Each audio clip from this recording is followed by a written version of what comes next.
नमस्कार, जय हिंद। मेरा नाम है पूजा गिरीश और आप सभी का स्वागत है 10 मिनट शो में। आज के हमारे इस लेक्चर में हम हिस्ट्री का महाजनपद काल टॉपिक देखने वाले हैं और अगर ये लेक्चर आपने देख लिया तो उसके बाद आपका महाजनपद पूरी तरह क्लियर हो जाएगा। क्यों? क्योंकि सबसे पहले हम देखेंगे ट्रिक, है ना। पूरे 16 महाजनपदों को उनकी राजधानी याद करने की ट्रिक देखेंगे और उसके बाद जितने भी इंपॉर्टेंट एमसीक्यूज होते हैं वो सब हम लगाएंगे, है ना। बहुत कम समय में ज़्यादा आउटपुट निकालने की कोशिश करेंगे। तो चलिए शुरुआत करते हैं फटाफट। पहले थोड़ा सा बैकग्राउंड देख लेते हैं कि जैसे वैदिक काल है वो आता है 1500 से 600 ईसा पूर्व तक और उसके बाद 600 ईसा पूर्व में महाजनपदों का उदय होता है। क्यों? क्योंकि लोहे की खोज हो जाती है। आपने देखा कि उत्तर वैदिक काल में एक धातु खोजी गई जिसका नाम था लोहा, है ना। और लोहे से कृषि की वृद्धि होने लगती है, हथियारों का निर्माण होने लगता है जिससे सेना का विकास होता है। छोटे छोटे जो कबीले हैं वो जन और जन से महाजनपद में कन्वर्ट हो जाते हैं। अभी तक क्या चल रहा था? कबीले कबीले चलते थे और कबीले से बाद फिर जन महाजनपद में क्षेत्रीयता की भावना का विकास होने लगा और बड़े बड़े साम्राज्यों का गठन होने लगा, है ना। उसी के तहत ये 16 महाजनपद बने और सबसे इंपॉर्टेंट था मगध, है ना। हमने देखा मगध और उसी से जितने भी बड़े बड़े साम्राज्य होते हैं वो बन बन के निकलते हैं। ठीक, तो ये हम 16 महाजनपद याद करेंगे और थोड़ा सा हम बैकग्राउंड देख लेते हैं भारत के मैप में भी कि भारत में जो है पूरे 16 महाजनपद यहाँ पे बने हुए हैं। सिर्फ 2 महाजनपद ऐसे थे जो गांधार और कंबोज जो भारत के बाहर थे। तो अगर इस तरह का क्वेश्चन कभी भी आता है तो आप इसको याद रखिएगा। दूसरी चीज़, दक्षिण भारत में एकमात्र जो महाजनपद था वो था अशमक। राजस्थान में जो था वो मत्स्य था। ठीक, उसके बाद मध्य प्रदेश में जो स्थित है वो अवंती और चेदी, ये 2 थे। बाकी और एक जो था कुरु वो दिल्ली में था। बाकी सारे उत्तर प्रदेश बिहार में थे, है ना। तो ये चीज़ आप याद रख सकते हैं। अब चलिए शुरुआत करते हैं। सबसे पहले हम ट्रिक देख लेते हैं। ट्रिक क्या है? आप एक पेन और एक पेपर आपके पास रखिए। जो चीज़ें मैं बता रही हूँ फटाफट नोट डाउन करते चलिए ताकि ये ट्रिक बाद में आपके जहन में बैठ जाए। बार बार उसको 1-2 बार पढ़ेंगे तो बैठ जाएगी, है ना। तो सबसे पहले ट्रिक मैं बता दूँ आपको कि अंग चंपा, है ना। ये कैसे याद करेंगे? अंग मतलब हमारा शरीर जो होता है, अगर दर्द करता है तो हम क्या करते हैं? चंपी करते हैं। ठीक, तो अंग चंपा, चंपी मतलब चंपा। ठीक, अंग चंपा। उसके बाद मगध राजगृह। मगध से हम देखेंगे कि मग मतलब चाय का जो मग होता है वो हमारे घर में होता है, ग्रह, है ना। तो राजगृह का ग्रह, घर में, मग ग्रह में। उसके बाद काशी और वाराणसी की बात करें हम तो काशी मतलब शी, ये चीज़ आप याद रख सकते हैं। फिर भी मैं बता दूं शी दोनों के लास्ट में है, काशी और वाराणसी, है ना। अगला है कौशल और श्रावस्ती। कौशल मतलब कुशल और बस्ती। ठीक, एक बस्ती है जो कुशल है ना, कौशल श्रावस्ती। वजी वैशाली नाम की एक लड़की है जो कि काफ़ी बिजी है ना। इस तरीके से आप याद कर सकते हैं। अगला है मल्ल और कुशीनगर। मल्ल मतलब मल्ल युद्ध आपने सुना होगा जो कि कुश्ती होता है ना, तो मल्ल कुशीनगर। अगला है चेदी और शुक्तिमती। चेदी से आप याद रख सकते हैं छेदी। ठीक, किसी भी दीवार में अगर हमको छेद करना है तो हमें शक्ति लगानी पड़ेगी, तो चेदी शक्तिमती। ठीक, छेद शक्ति लगानी पड़ेगी। अगला है हम देखते हैं वत्स और कौशाम्बी। ठीक है, बस इसको आप एक स्टोरी से याद कर सकते हैं कि बस कर कितना कोसेगा। ठीक है, कोसेगा।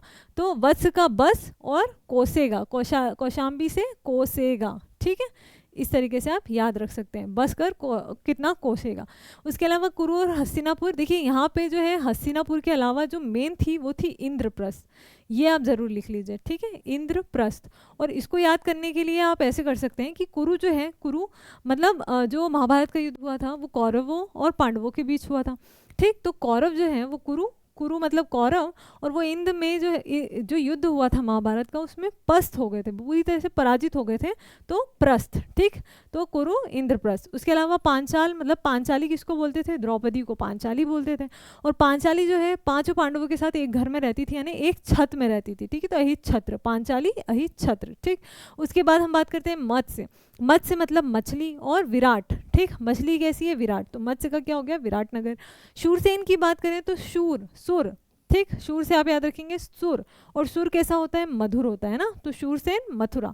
अश्मक की बात करें तो अश्मक से आप याद रख सकते हैं अश्व, और अश्व जो है उसके ऊपर हमने एक पोटली रख दी है, तो अश्व पोटन या पोटली।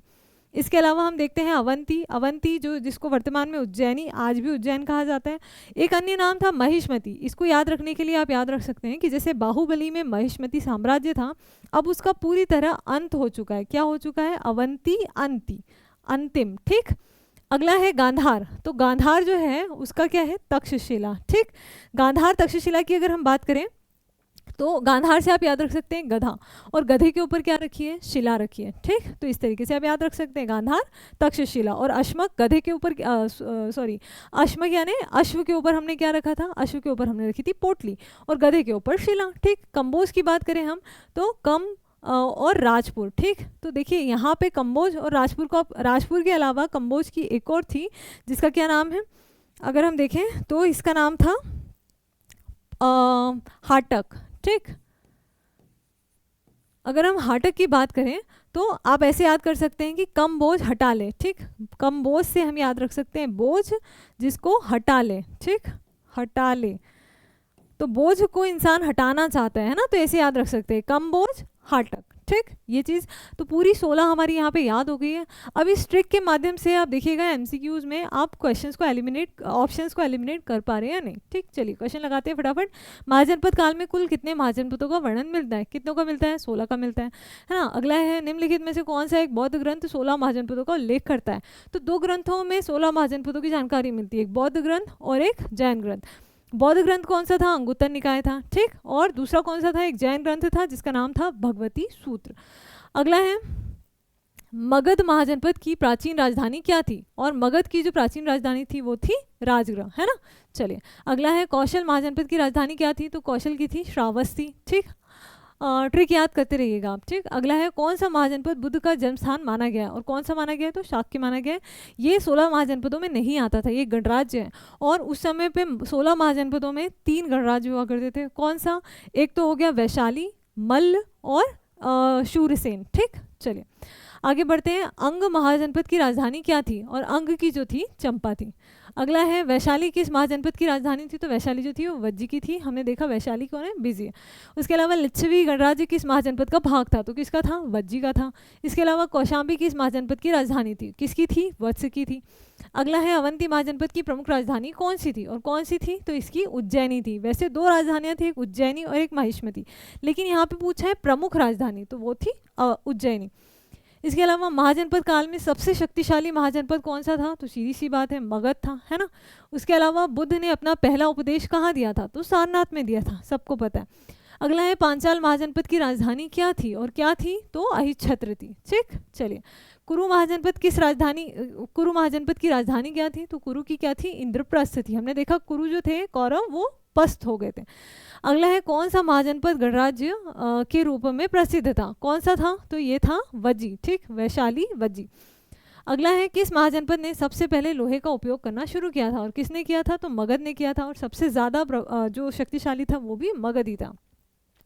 बुद्ध की माता का संबंध किस राज्य से था, ठीक। तो बुद्ध की जो माता थी वो कौशल से संबंधित थी, ठीक, गौतम बुद्ध की।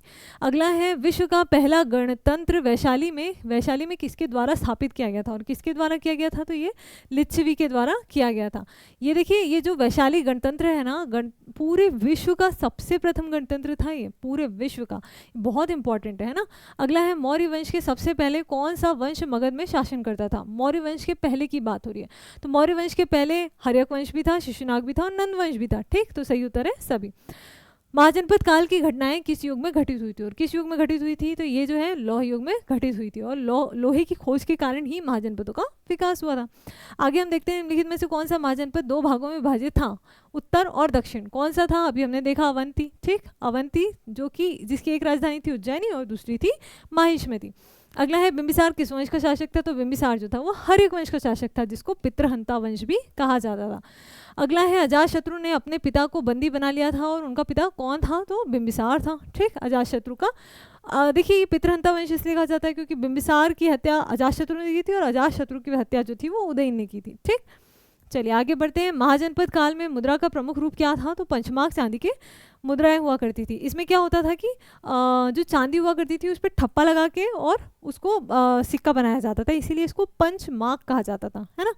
चलिए आगे बढ़ते हैं। मगध की शक्ति बढ़ाने के लिए निम्नलिखित में से कौन सा कारण नहीं था, कौन सा नहीं था, तो युद्ध प्रियता की कमी, ऐसा नहीं था, ठीक, ये ऑप्शन नहीं था, क्योंकि उस समय पे युद्ध होने लगे थे, है ना। क्यों, लोहे की खोज हो चुकी थी, उपजाऊ भूमि और रणनीतिक स्थिति ये सब कुछ था, और युद्ध भी होने लगे थे, है ना।